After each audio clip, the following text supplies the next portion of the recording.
All right, so thank you. Welcome to the second webinar in this series on educator retention.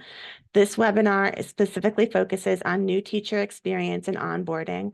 My name is Megan Steiner. I work on the statewide school improvement team on issues related to human capital. That's everything from recruiting and hiring through developing and retaining teachers and other educators.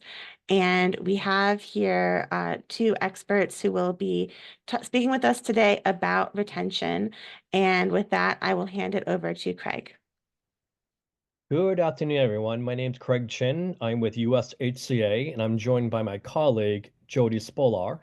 And today we're excited. We're going to talk about new teacher experience and onboarding. Oh, I apologize. So what we're going to cover today, we're going to do a quick welcome and warm up with everybody. We're going to talk a little bit about new teacher experience overview. And I don't think this will be a surprise to anyone, but a positive, a very nurturing, a very supportive new teacher experience will have a direct effect on retention, on new teacher retention especially. We'll talk about some design principles you want to consider to ensure that your school system is having in supporting a very positive experience for new teachers. And also talk about the importance of the effective and efficient onboarding process. So think of the first part is going to talk about, okay, after they've been hired, but we also want to spend a little bit of time on think of the experience that they have as a candidate or even as someone who received an offer. We'll talk a little bit about the typical onboarding pain points and best practices that we've seen from all of our work. Then, as Megan mentioned, if we have time at the end, we'll definitely be open and ready to respond to any questions or discussion you may have. So a small request that we have, if you're able to, rename yourself on your Zoom link to, obviously, it probably has your name, but if you don't mind, add your role and then your LEA, your school system name as well. That would be great. Thank you. So for some meeting norms for today, we encourage everyone to focus on the student experience. So as we talk a lot about different strategies, different emerging trends, even different research, as you start to process and think of, gee, how can these actions or policies drive the work that we potentially could do? Always think, how will this affect your students in the end, right? We encourage you to describe behaviors, not people. We also want to hear about your experience. Sometimes that could be wins, and sometimes that could be losses. We want you to ask questions of us. We understand that not everything that research will show or trends that will show for proven best practices may not always work in your current system based on a host of different factors and obstacles, and we want to respect and acknowledge that. Probably most importantly, what is learned here leaves here. We hopefully that some of the learnings that you learned today is something that you can actually take back to work, if you will, and start to implement. And also respect the need for confidentiality. In some of our share outs, we might hear some challenges that each of us might be facing. And we want to encourage everyone to respect the confidentiality as everyone is sharing their thoughts. All right, we're going to start with the first warm welcome. Here's the prompt, and we encourage you to share via chat. If you were building a brand new teacher induction program from scratch, what would be included to ensure a positive new teacher experience? Please, everyone, share your thoughts via chat function.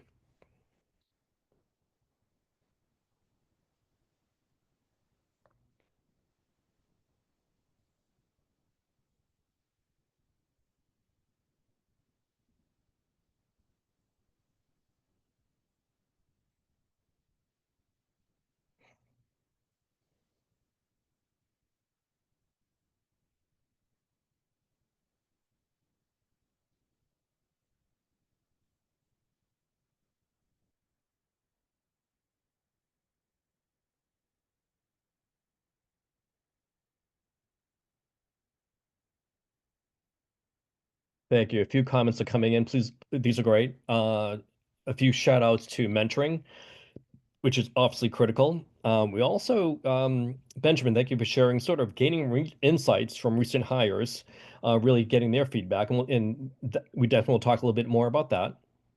And Scott shared again, observation, providing feedback. That's obviously very critical to a positive new teacher experience. In training and professional development, for sure. Thank you, Flip.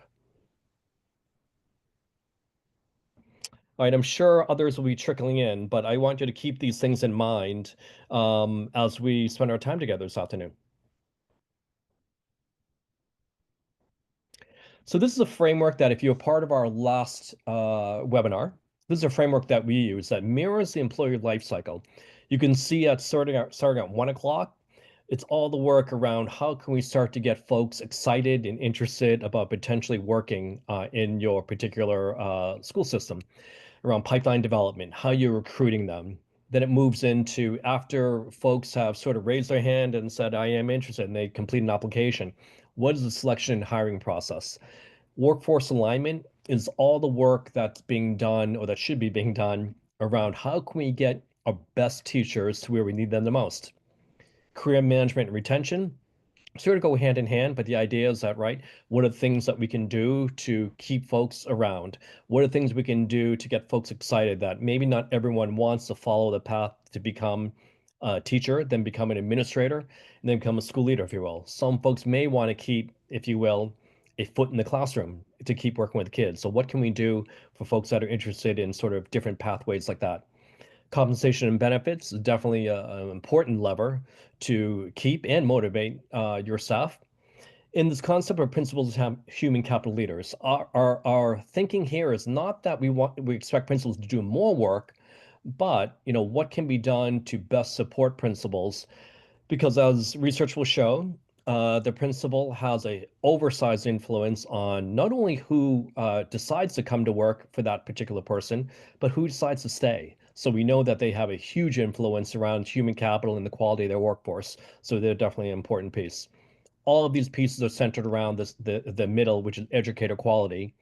I also want to point out it could really be staff quality. So, because as we know, not only teachers might be a shortage area, there could be other areas that you're facing staffing challenges, whether it be bus drivers, food service workers. So we want to acknowledge that it's really staff quality, not just teachers.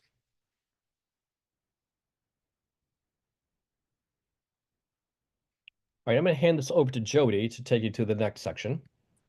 Awesome. Thank you, Craig. So, as we dig into new teacher experience, I want to share why I find this topic so worthy of our time and attention and so appealing. First, it's incredibly important for a district to provide comprehensive and meaningful support to new teachers in order to develop an effective and stable workforce. Secondly, so many of the challenges that we face that we're working on are really complex, and often they have their roots in circumstances that are beyond our control. But typically, that is not the case with new teacher experience. We have the ability to be exemplary, to build an experience for our new teachers that is among the very best. And so, knowing that this is something that really is within our control makes it, again, both worthy and appealing. So, if we go to this next slide, it asks the question, what is new teacher experience? And as you can see there, we answer that question by saying that really everything a new teacher experiences, encounters, and feels over their first year impacts their effectiveness and commitment. We often think of discrete programs, onboarding, orientation, etc. And while it is very important that these things be done in an effective and efficient way for the new teachers. At the same time, we can run great orientation and induction programs, but if they are struggling in other areas, either at the school where maybe initially they feel as though they don't fit in, they're struggling maybe with some culture aspects of the new school, or maybe they're new to town and they haven't been able to find housing, etc. All those things really shape that new teacher experience. And so we have to really think about this in a very comprehensive way, even as we focus, of course, on some of the distinct programs and supports that we need to offer new teachers. So to sort of give a depiction of what we just talked about, we look at this as a big picture. So within that smaller gray bucket or circle in the center, we can see some of the specific things that you've already mentioned today. The importance of mentoring, really providing that support through professional learning. We have to have high quality orientation and onboarding programs. These are all activities that we use to introduce new staff to the profession and the position for which they've been selected. But that blue sphere is what we just spoke about. And that's saying sitting around that is this comprehensive aspect of new teacher experience. And that's where we need to consider formal and informal experiences and encounters because they all shape the way a new teacher is adapting to the new role, whether or not they are feeling that this is a place and a role that they can be successful in, where they can contribute, and where they start to see themselves sort of part of a team, and this being a place where they could grow and where they can stay. And to go to Craig's point, be retained as new teachers. So for this session, we know the terms are important. And so we've talked a lot about new teachers just in the first 10 minutes or so. So for this session, let's think about new teachers as the first year. And that first year may be either that brand new person who's coming into teaching as their first job, the first step into their professional lives. So it could be that even within that realm, there are different pathways. They could have this be their first role, but they also could be coming through an alternative certification pathway. They could have perhaps been a para and coming into that in the teacher. And in that case, they'd be new to teaching, but not new to the world of work, so to speak. The other half, or the other circle to the right, is saying you could have an experienced teacher who has experience as a teacher, but they're new to your district. So they may be new to the area, creating, a whole new set of things that they have to start to learn and be able to navigate. They could be new to a home as they start with this new role in your district.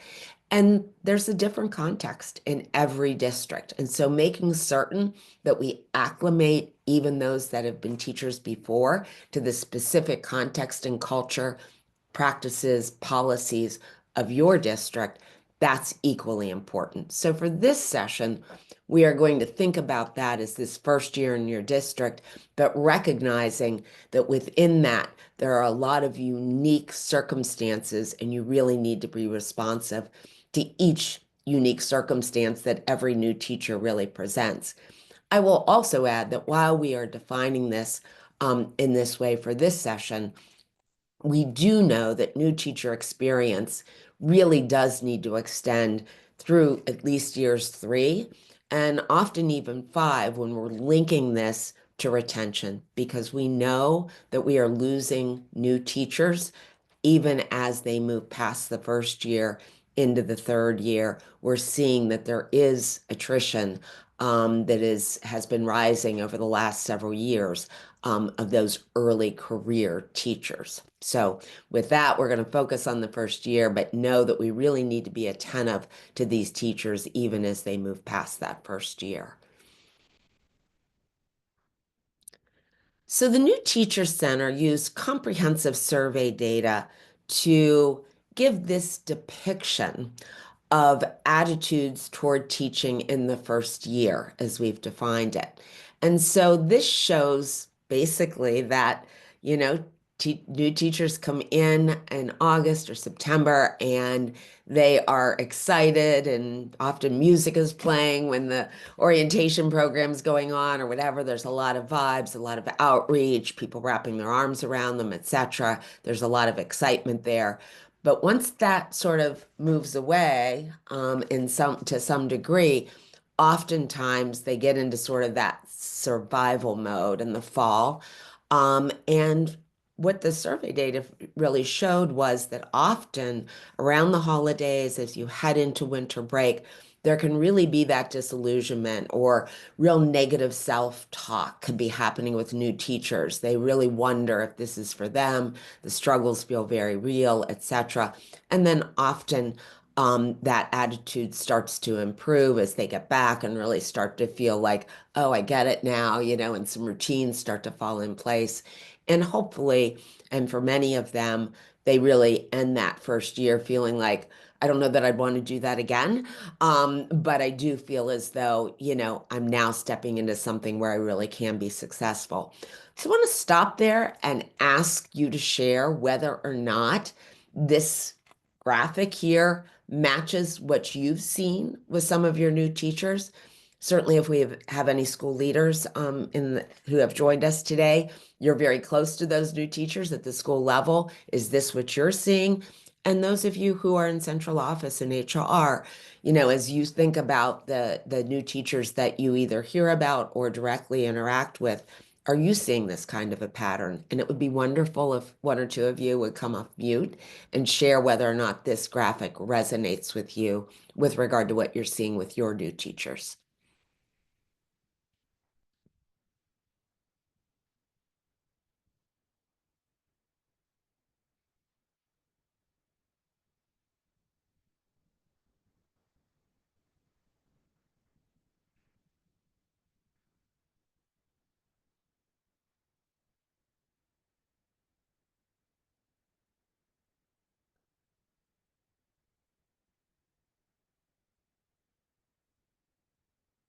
Thanks, Scott. So Scott is sharing that he works a lot with second year teachers, which of course I tried to wrap our arms around as well, saying really early career teachers is what we need to keep our eye on at all times. And that early career really extends beyond the first year.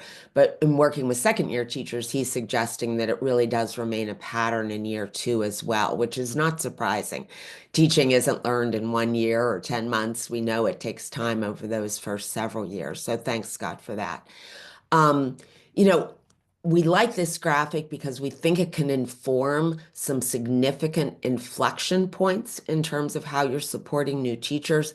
And specifically, we always advise don't let new teachers leave for winter break without checking in with them one-on-one, principal to teacher, some human resources team members, particularly where there are HR partners with schools, also are involved in that process. Make certain that you give them a chance to share their worries, their concerns, and let them know, you're going to be there, you're going to get through it together, and really make certain that you don't lose anybody at that winter break point. So making certain, again, this graphic again gives us some tips as to what some significant inflection points might be. So making certain that we check in before that winter break, because it can start to look very big to return at the end of the winter break. I see Flip saying that he wonders how the graphic may be similar or different for properly certified versus emergency certified staff.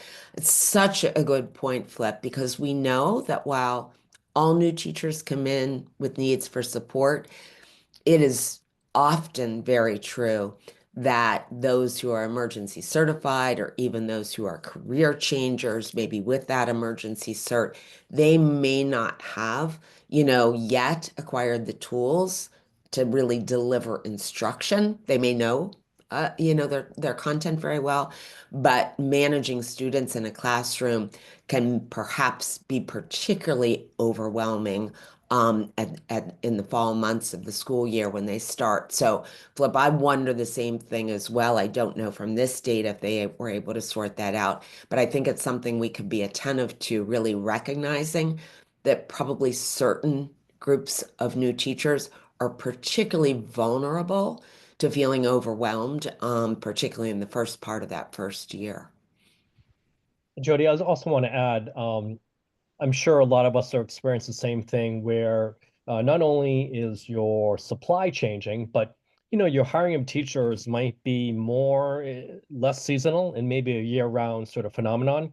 So when you think of this chart, also think of, you might have a host of new teachers starting in November, December, even later. So knowing that their cycle, if you will, they might go through the same thing, but just maybe in a abridged sort of version. Thank you, Craig. A very important point that we often hear from teachers who do not start at the typical beginning of the school year tell us that they feel as though they receive a lesser new teacher experience, less support, etc., because they miss some of the sort of structured programs that happen at the beginning of the year. And as we are doing more year-round hiring, that is really a shift that HR, as kind of leaders of this work, really are thinking about responding to. How do we make certain that we provide equivalent experiences for new teachers no matter when they start? So this is a structural way to think about the shifts we can make to improve the experience we are providing to our new teachers.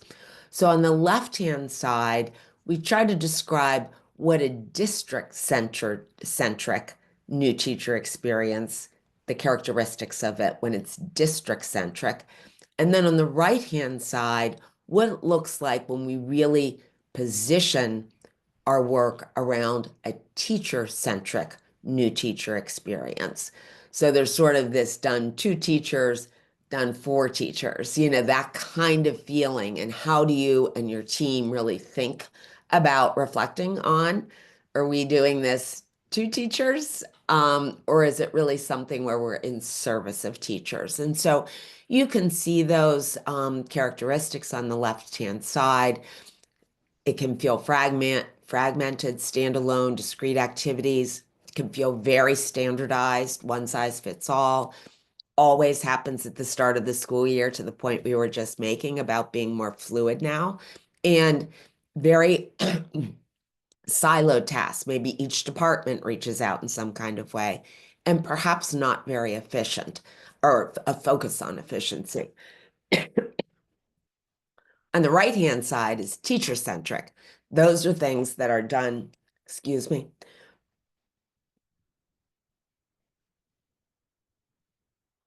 I'm struggling with allergies from the trees blooming. They're beautiful, but they don't work very well for me. On the right-hand side is new teacher-centric. And that's where we're really thinking about how this experience affects new teachers. We're really making certain that the process is focused on being easiest for teachers. It's really not siloed. It's feeling as though it's being brought together for them. It is differentiated and personalized. Those characteristics that we see on the right-hand side are things that you and your team can check against to make certain that you're not doing this for the district's efficiency, but really doing it to wrap around those new teachers. Excuse me again. Go to the next slide.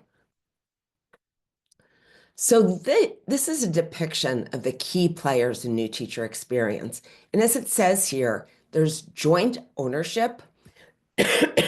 And often we think, oh, that's great, collaboration, joint ownership. But what we know is whenever there is shared ownership, there's vulnerability, because it's not always clear who's doing what. And so we have to make certain that there's standards, that there's communication. So this flows through those levels, the support that we're providing for new teachers. So we start with that outer layer, and that is really the community. Are they on board with making certain that schools, which are often the anchor of their community, that they're being open to new teachers? At the system level, HR, academics, central office, are they making certain that they are new teacher centric in terms of how they're reaching out, the supports they're offering, the policies that they're implementing, etc.? And that blue level, we know that this is the level where much of new teacher experience resides at the school. Principals, mentors, colleagues, students. This is where the point of contact often is, but all the layers that are depicted there play a role in new teacher experience.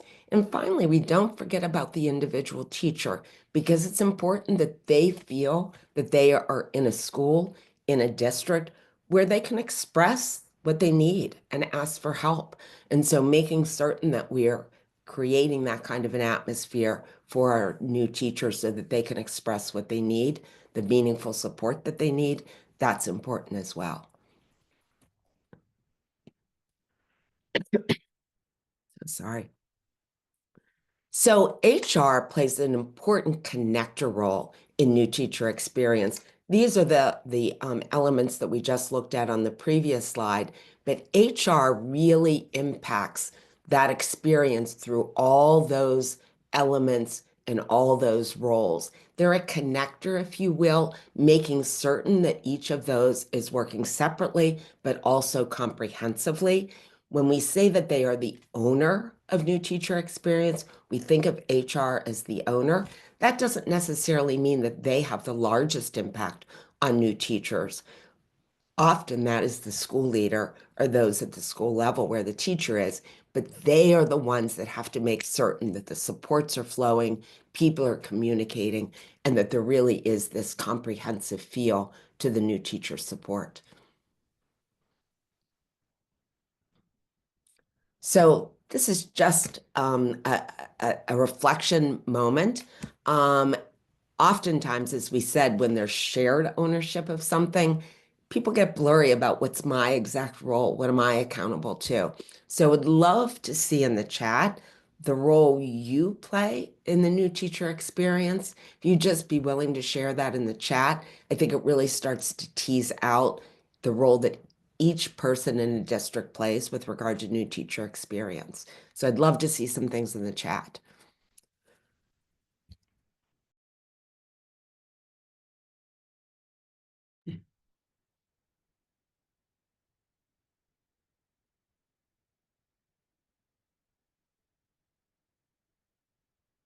Or feel free to come off mute and share what your role in new teacher experience is.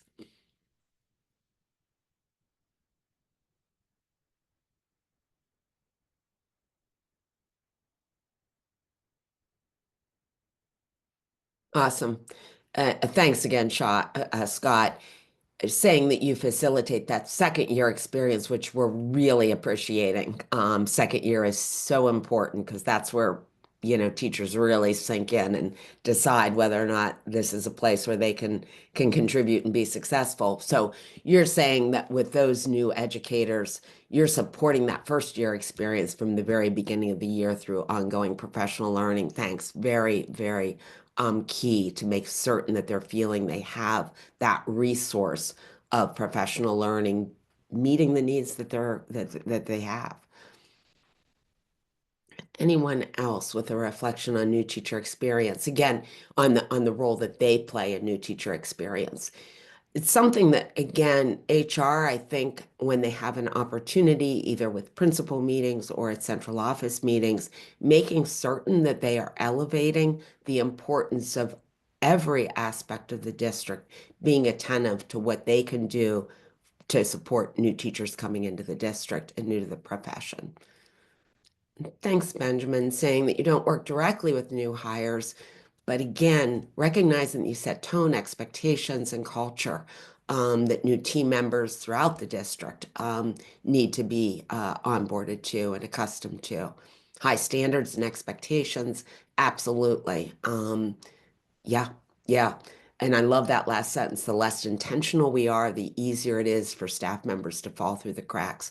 So important. Intentionality is key here. And again, I think that's where shared accountability can be vulnerable, right? Because, well, it's not really clear, somebody will do it, etc. But really making certain that we're deliberate and intentional about a focus on supporting new teachers is so important. Thanks. Thank you.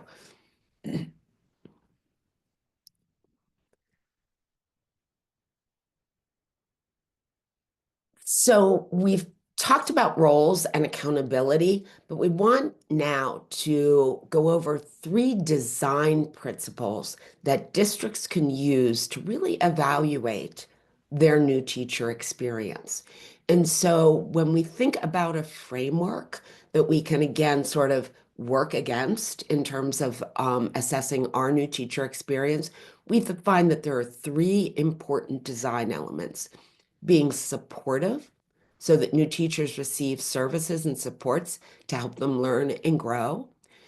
They need to be personalized, so that new teachers receive services and supports based on their individual needs. And they need to be streamlined, so that new teachers feel requirements, requests are clear, efficient, and non-duplicative. So we take those three design elements and suggest that you use them to go through the programs you offer, the supports you offer, all those supports and resources that are designed to go to new teachers. Are they supportive? Are they personalized? And are they streamlined against the characteristics that are written there for each of them? So against those design principles, we're going to once again sort of ask you to share in chat and take a quick kind of group assessment of where you see yourselves, your LEA, on new teacher experience against the design principles of supportive, personalized, and streamlined. So on a 1 to 10, chart there, with 1 being no, none of those things would I, see us as being strong in, and a 10 being we got it. We've put a lot of energy into this and we really think we're exemplary. We do think we're supportive, personalized, and streamlined in most everything we do. That's the 10. The 1 is like, nah, we got a lot ahead of us to do.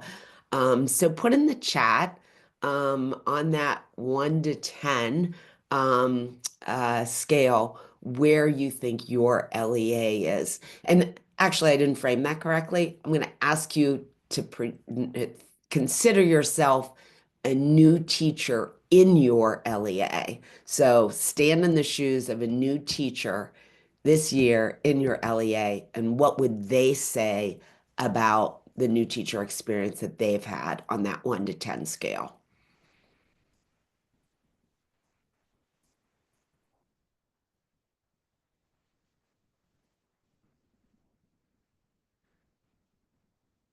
Be great if everybody could put a number in there.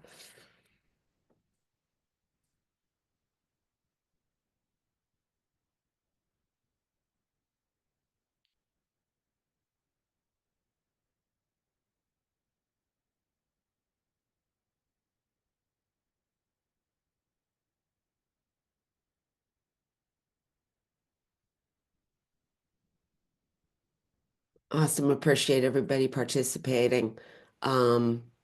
Keep throwing them in if there's others who haven't. So a lot in that 5 region, right? Most are anchored there, 4, 5, 5s.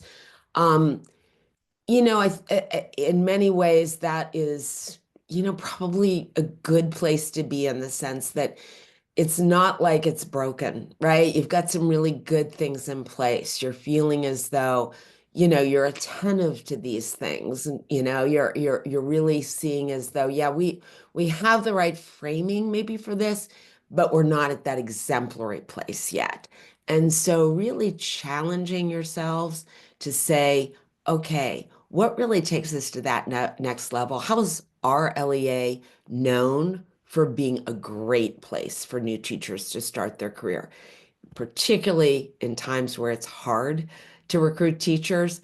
You want your district to be a destination. They're choosing you rather than the other way around. And so for new teachers, nothing's more important than word spreading that your district is just exemplary when it comes to new teachers. So a lot of those 5s, you don't have to start building the foundation. You've got that, but how do you really take it to the next level?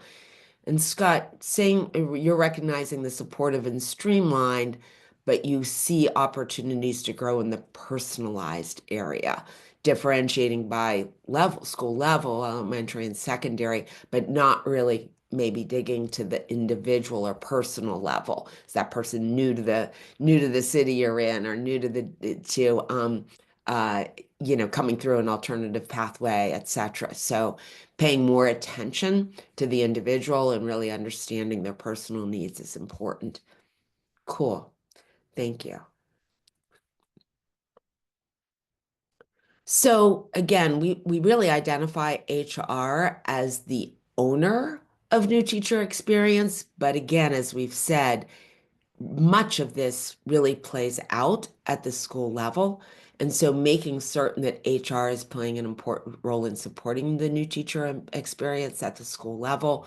We have ideas here for you to sort of compare where you are, what you're doing from the HR viewpoint to support new teacher experience. We've got that growing school leaders as talent managers, really looking at any policies that are having a negative impact on new teachers and trying to make adjustments in those. Um, Collecting and sharing data on new teacher experience, again, helping people recognize those inflection points, dedicating staffing specialists to really support teachers who are new in your schools, and communicating district information really clearly and simply to new teachers with that new teacher in mind as you prepare it.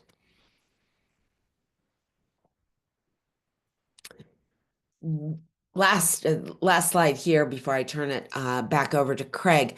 I would really encourage you to go into the workbook to look at this tool. If you're a principal joining us today, this is a tool for principals. I think you'll find it informative and hopefully very useful. And if you are in HR or central office or another district leadership role, this is a really nice tool to bring to your principals, to share with them, maybe use together. So I think you'll find it's a very practical, hands-on, it's a series of checklists. So I would really encourage you to take a look at that. With that, I'll turn it back to you, Craig. Took up a few of your minutes of time, sorry. No, not at all. Thank you so much for that, Jody. All right, so as I mentioned before, this next section, we're going to talk a little bit about what we just talked about, as we know, right? The new teacher experience. They already completed hiring, they got the offer, they accepted, they came on board. Now let's sort of rewind the clock a little bit and talk about sort of before the first start of work. So Jody mentioned, think of the blue circle, right? The new teacher experience includes all of these things, right? And now we want to focus a little bit more on sort of that circle on the top right around onboarding and also orientation, right? So again, via chat, if you had to think of your onboarding experience for new hire, what grade would you give? A through F. Please share via chat.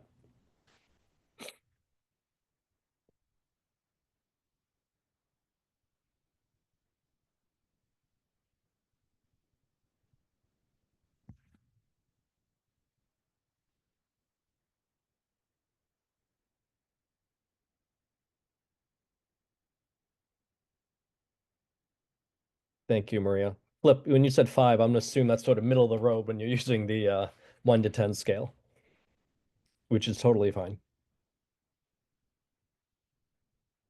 Anybody else want to shout out or share via chat a grade they would give your system, your local system, your individual systems hiring and onboarding experience?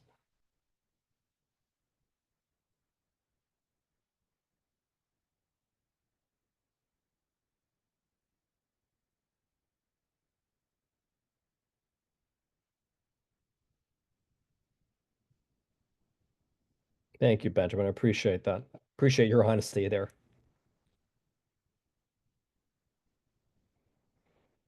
All right, others might share. I'm going to keep going on and share some other thoughts.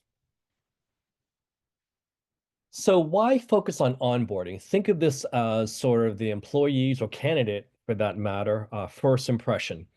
So as you know, if I were to sort of do a quick role play, if I'm thinking of applying to your school district, I apply, I interview, I get an offer, and then oftentimes we hear in systems that principals, and we do principal focus groups, they'll say, "Oh yes, we recommended a candidate for hire."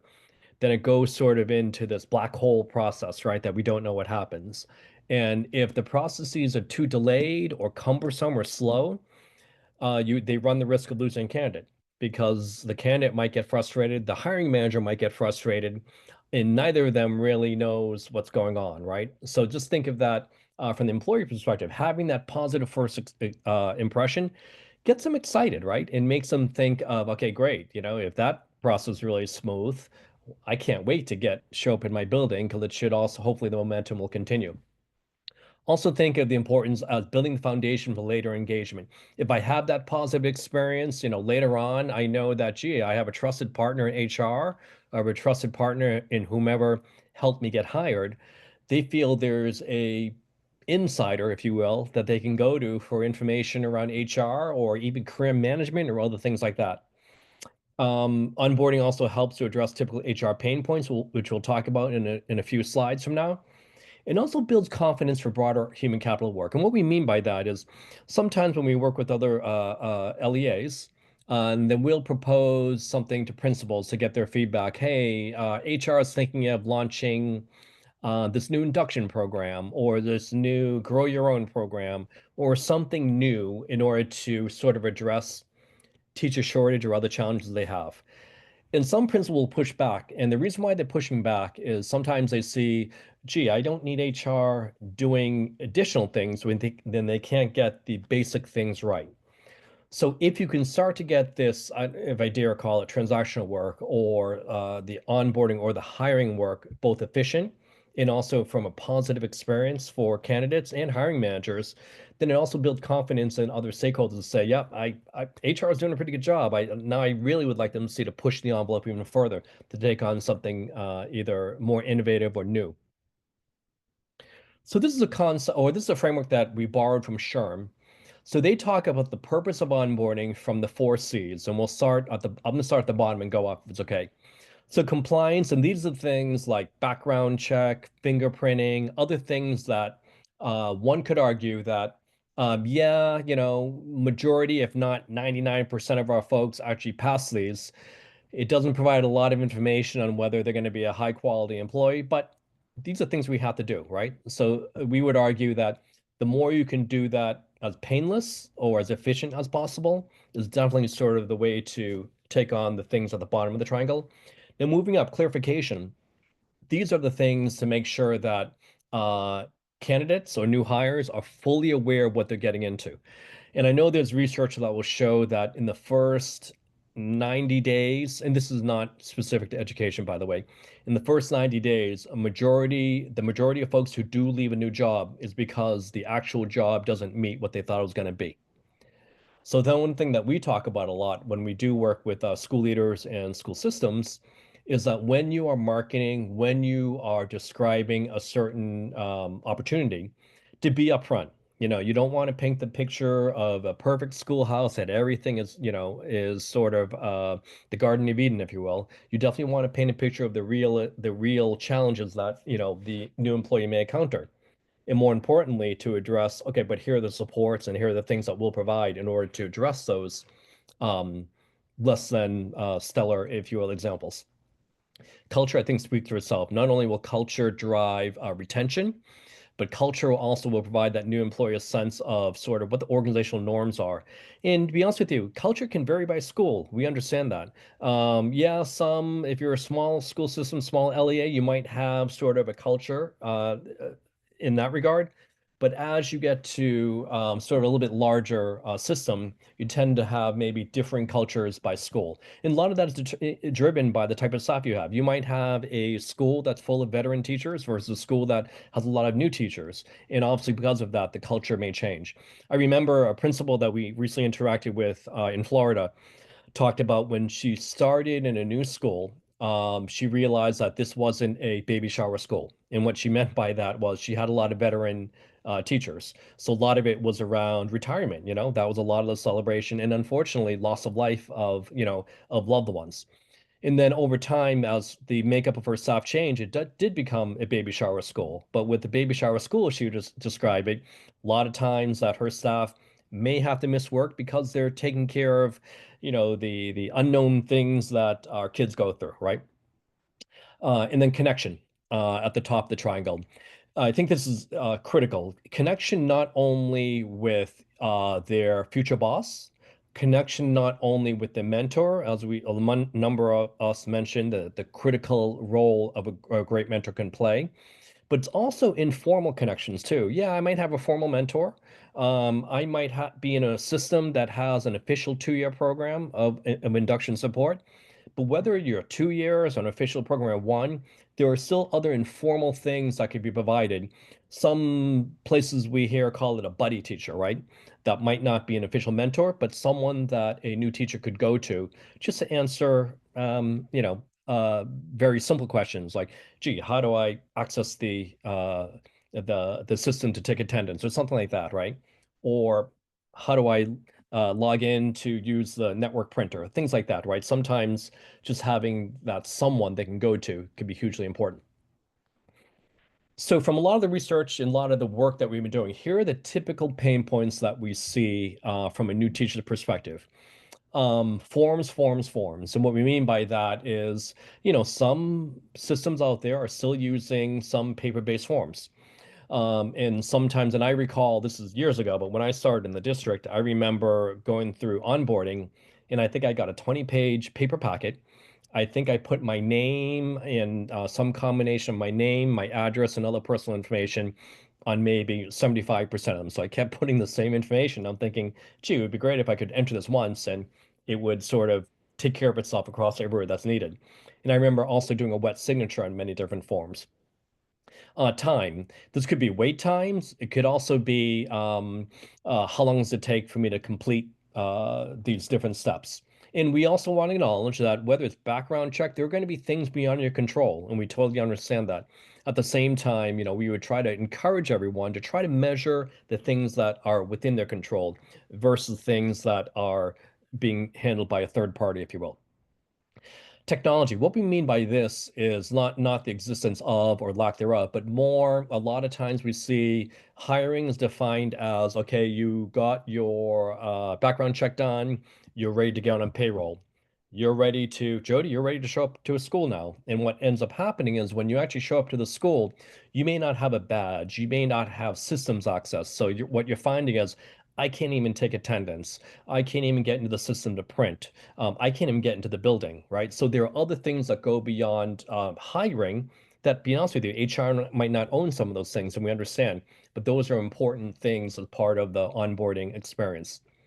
Communication, unclear, missing, confusing requirements. Going back to my example, I got many different forms to fill out, but I didn't know what half these things were. And if I needed a question, it was unclear or not clear to me, who can I call to find out, to get more information on what I need to do. And in-person requirements, multiple visits, travel to inconvenient locales. And part of the frustration I think we've seen in some places is I may show up for an onboarding session. I think I have all my documents together, and mm, I might forget my or I need an official social security card instead of a copy or something like that. So sometimes what happens is, and the team that's processing, they're so busy, they'll send me home, and I have to start all over again. So there's some frustration that can be built up on the part of candidates, depending on how many times, and also so the logistics of doing in-person hiring. So flipping from pain points to best practices, I'm going to start at 12 o'clock, then go around quickly. So we talk about relationship. And if you remember the top of that triangle that Sherm identified, this is sort of aligns with that, right? Establishing an early and positive relationship. The ideal thing is, whether it's a recruiter or someone that the candidate's interacting, they're getting a positive experience, and then hopefully that will just continue as they become an employee and start out a school level, start out a specific building. Compliance, we talked about this, right? We're not saying you can get rid of those things, but how can we do this as efficient as possible? There should be celebration. There should be a theme of this should be exciting. The job offer part, everything, it should be a chance to celebrate. It shouldn't be vanilla, if you will, because as we know, and I think Jody mentioned, it's definitely a buyer's market, right? Some of your candidates are on the fence of even teaching at all. They're not sure that this is what I do, but they want to you want to make sure that you're putting your best foot forward to get them excited.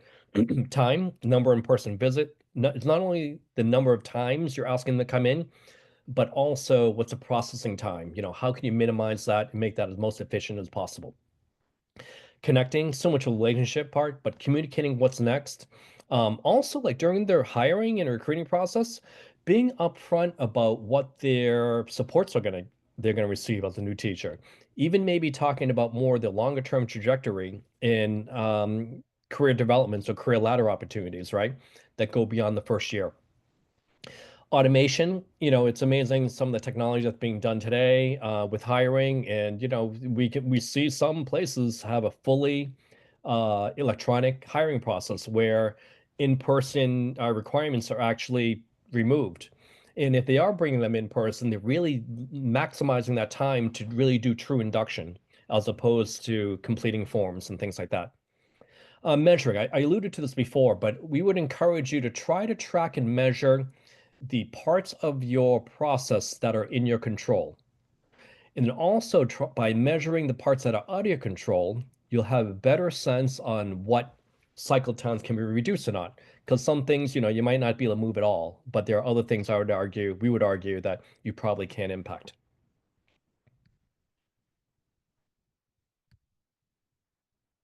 Jody, you want to close us out? I would love to. Yeah, so just want to remind everybody that we do have a third in the series of 3 webinars that will happen on April 10th at the same time at 4 o'clock. And the topic will be fostering a positive school climate and culture to drive retention. And we have really focused on retention as the thread throughout all of these webinars, recognizing that, again, particularly in times where there is not, a steady supply for many schools and in many subject areas of those to hire, it becomes even more important to focus on retention. And even if that weren't the case, we know that stability, a workforce that is dedicated to your district and really is there to contribute in meaningful ways over the long period of time is important to having a stable, effective workforce. So building a school climate and culture that really fosters retention, we think is just a foundational element here. And so we're excited to spend time talking about that when we get together on April 10th. And as Megan has advised you, the link below is where you can view a recording of the most recent webinars on strategic retention. So feel free to share with others.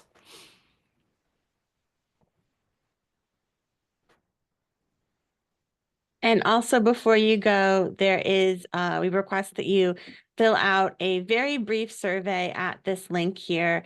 So if you've been following along with the slide deck, you can access the feedback survey, and that really helps us. Thanks. And as Craig mentioned at the beginning, if you have any questions, we have a few moments. Craig and I will certainly stay on if some of you need to scoot. But if you do have a question, feel free to put it in the chat or come off mute, and we'd be happy to chat for a moment with you. But otherwise, thank you very much for attending, and we look forward to seeing you next time.